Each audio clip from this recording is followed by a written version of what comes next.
we get started with today's episode, I would like to quickly read you our podcast disclaimer. This podcast is for educational purposes only, and it is not to substitute for professional care by a doctor or other qualified medical professional. You should always speak with your physician or other healthcare professionals before doing any fasting, changing your diet in any way, taking or adjusting any medications or supplements, or adopting any treatment plan for a health problem. The use of any other products or services purchased by you as a result of this podcast does not create a healthcare provider-patient relationship between you and any of the experts affiliated with this podcast. Any information and statements regarding dietary supplements have not been evaluated by the Food and Drug Administration and are not intended to diagnose, treat, cure, or prevent any disease. All right, and now we'll get started with today's episode. Welcome back to another episode of the Fasting Method podcast. This is Terri Lance, and I am, of course, joined by Megan Ramos today. Megan, how are you doing? I'm doing all right, incubating this baby who is having a growth spurt right now. Super strange feelings in my body I am not used to. I bet. Pushing up those ribs. Yeah, I think they're going to start flying out of my chest any moment. So we'll see how interesting this podcast gets. All right. Well, we wanted to come to all of you today to share a little bit about how the rest of the summer is going to go here with the Fasting Method podcast, to tell you a little bit about our plans, the schedule, and what you can do to stay connected throughout the rest of the summer. So usually we take the month of August off from airing new episodes. This gives us a chance to regroup a bit and focus on our fall plans at the Fasting Method and with the podcast. I've also got to get ready for the baby. I know Terri is moving this summer. Nadia's got her young girls home from school. So August is a hectic month for all of us. But we are going to be introducing some unique bite-sized episodes this summertime.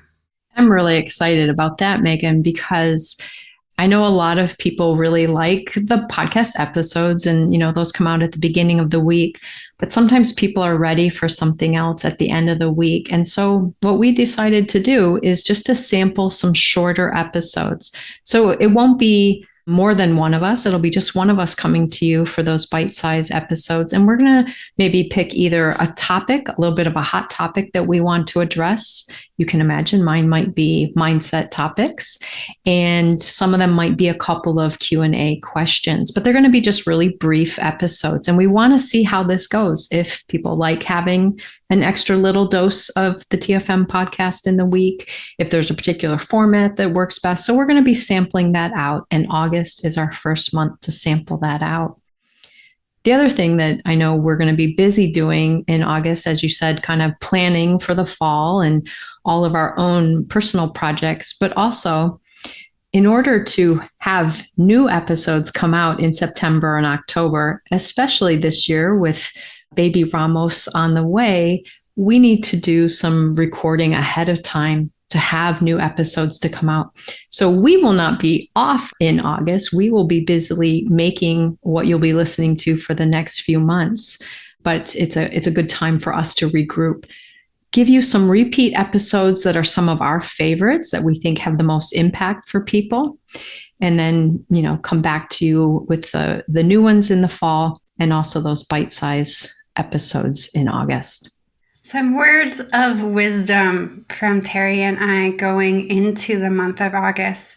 I've noticed over the years that this can become quickly the most catastrophic month for individuals when it comes to not just fasting, but making food choices that they feel are reflective of the healthy version of themselves they're aspiring to be. August, more so than any other time of the year, The summer gets busy. It snowballs. We're totally out of our routine. We're going into month 3 of it in August, and there's also a big rush to get a bunch of stuff done before we get back into the regular work year or structure of the fall, and our kids are back at school, grandkids are back at school. So don't let August be a slippery slope for you. It doesn't have to be.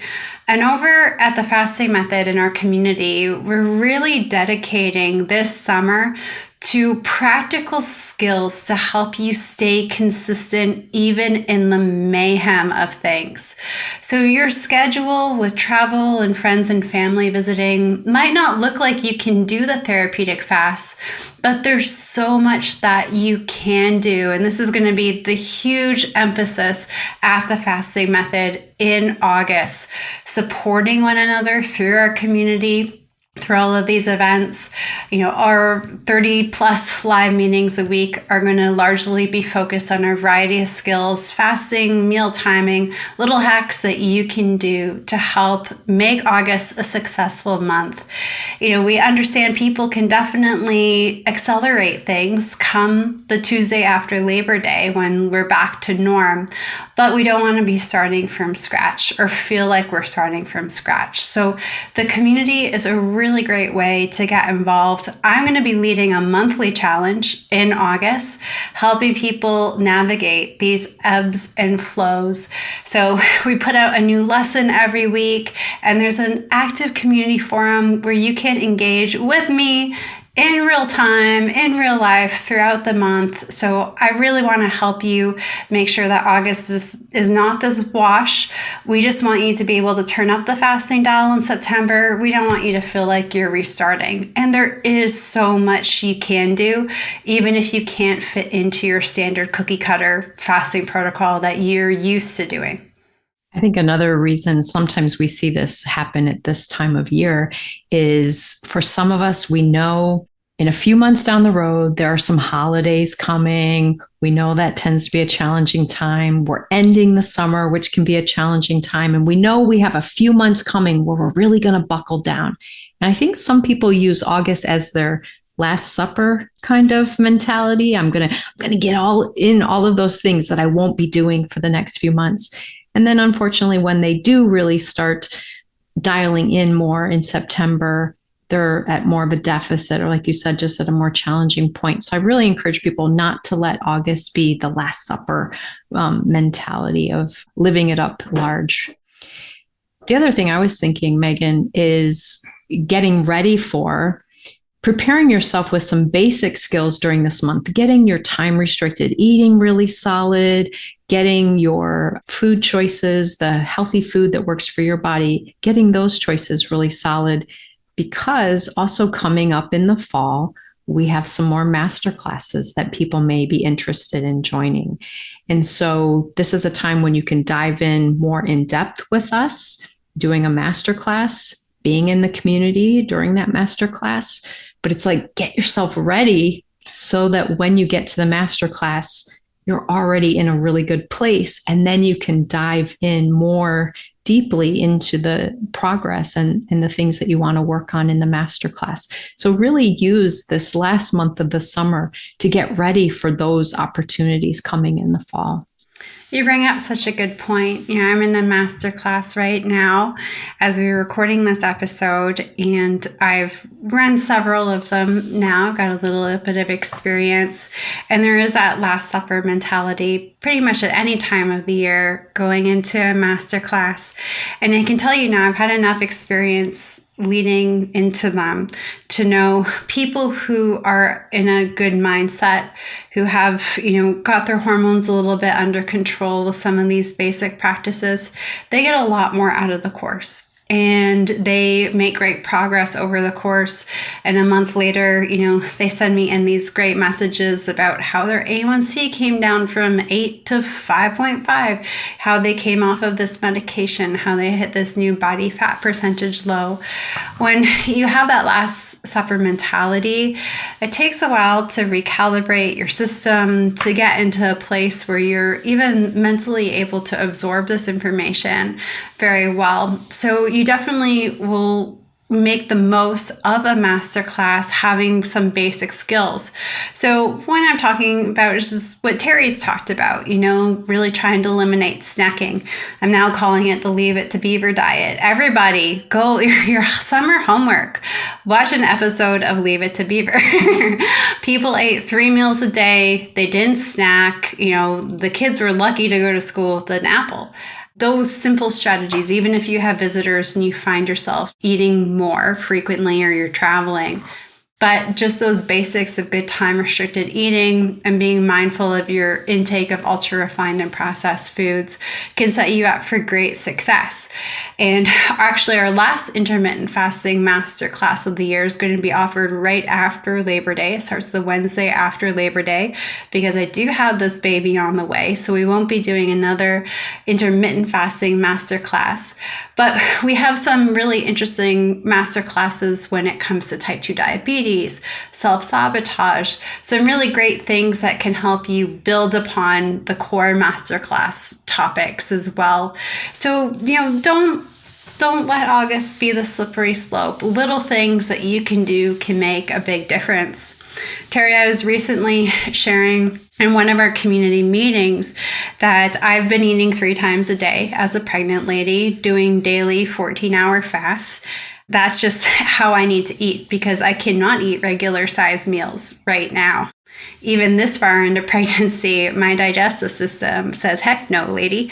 So in order to get in all the nutrients, I am finding myself in the Leave It to Beaver style of eating. So my husband and I, we went on a baby moon to Hawaii.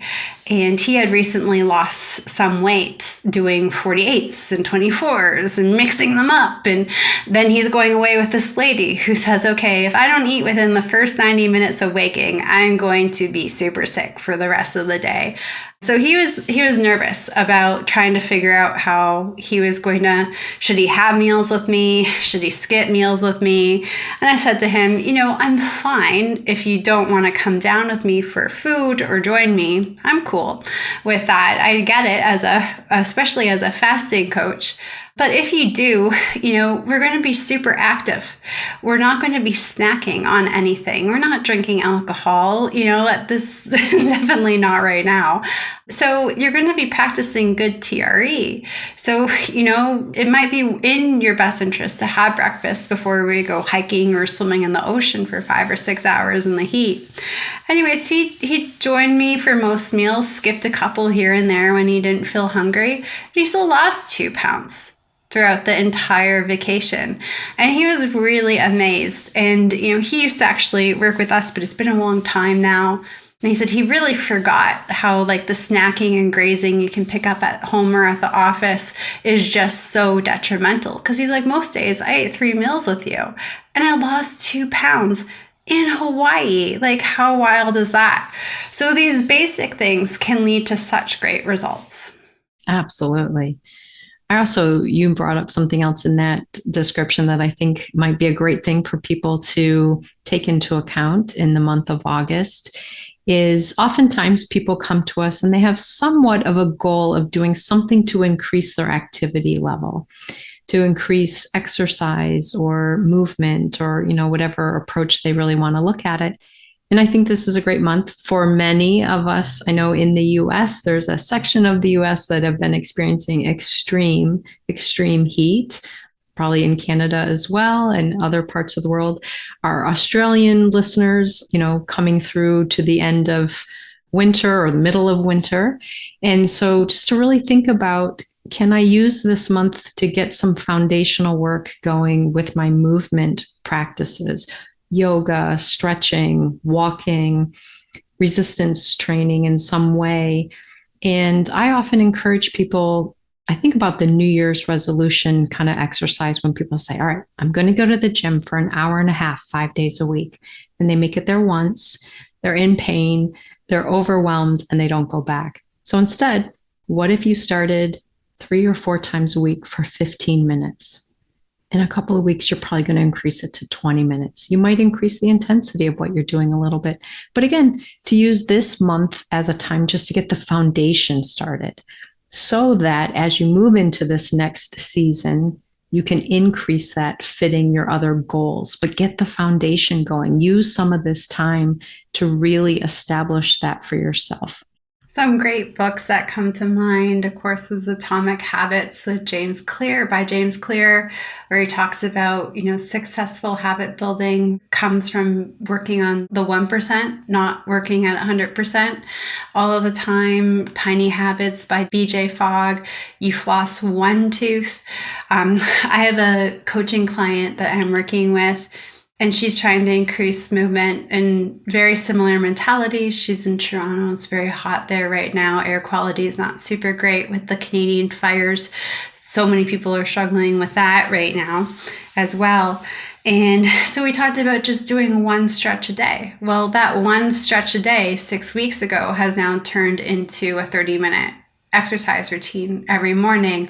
And we've tailored it around her fasting protocol as well for her. So, these little things that you do, they definitely build up and add up over time. There's so much that you can do with fasting and nutrition over the summer as well that will help you lead up to the big event of fasting more in the fall. I love that you mentioned books, because anyone who knows or has spent any time with me knows I love to talk about self-help books and resources. And you just reminded me, one of my all-time favorites is Atomic Habits by James Clear. But a client recently told me about a book that I'm going to have to read in August, and it's called The Slight Edge: Turning Simple Disciplines into Massive Success and Happiness. And I think it's really that point of, it's the little tiny decisions. It's all of those tiny decisions that lead to the success. It's not the big events. It's not the huge decisions. It's all of the little steps. So that's my book I'm going to tackle soon, so that just to kind of keep that mindset going, that all of our decisions matter and we can build the foundation during this hectic time as we lead into the next season. Megan, another thing that I think sometimes our listeners may not be aware is another piece of the support puzzle that we have going is our coaching program. And we offer a couple different types of coaching. And, coaching isn't for everyone, but it is exactly what some people need and want. And so I just want to make sure that we kind of put this reminder out there, or this new information out there, to people who might be newer to us, in that we have two types of coaching in our community. We have small group coaching, which means you sign up with a coach and you will meet with that coach with several other people, and there will be a discussion. You will get to share what you're working on with the coach, and the coach will give you feedback. And the other 2 or 3 people in that meeting will be hearing you and benefiting from that. And then you will benefit from listening to what they're discussing with the coach. So that's our small group coaching format. For a lot of people, this is not only great for all of the knowledge and processing you get to do, but it's a great source of accountability. These groups tend to meet, and people sign up for those maybe every 2 weeks, every week, sometimes for a little while. So it's a great source of accountability and check-in. And you learn a lot by not only your time discussing what's going on with the coach, but also in listening to others. And then we also do have our executive coaching, and those are one-on-one sessions. And both Nadia and I have packages. And I know right now, due to baby Ramos being on the way, you do single sessions rather than a package of sessions. But there are ways to work with us, to work with our other coaches, to really have someone in there helping guide your decisions, helping you to create your plans, helping you to work on the mindset and the behavior things that you want to work on. And with that, you also get membership in the community. So, those 30 plus meetings that you mentioned, Megan, if you join in a coaching program, you also have all of the support in our community. So this might be a great time to explore if that's something that you're wanting to do. Yeah, I think people don't necessarily understand the coaching program. So most of you listening know that I'm a physiologist by training. So I know my way around a gym. I have a pretty decent idea as to what it is I'm supposed to do, but not necessarily very nuanced at it because, I'm not an exercise physiologist at the end of the day. So I have a trainer that I work with. And, one part of it is accountability. I am so pregnant. I just kind of want to sit in a very icy cold room right now until this baby comes. But having the accountability of knowing, my partner, Crystal, my trainer, is going to be there. She's waiting for me and I'm going to feel good afterwards. And there's these things that pop up that I just don't know how to troubleshoot. I've shared with the community, I have a marginal previa. So it's affected how I exercise. So as a physiologist, I don't have the nuanced skills that a prenatal trainer does for helping to navigate this. So I shot her a text, let her know. She radically changed her workout. We had a great session yesterday. I felt so good, the baby was kicking and obviously he was having a good time in it. And, I felt really good and I knew I was doing something really safe because I just wasn't quite sure how to navigate this new situation, especially on my own. And I was really grateful to have her as a sounding board. It's the same when it comes to group coaching. You have the accountability of knowing that you're going to be connected with like-minded peers and that you've got that expert leadership there.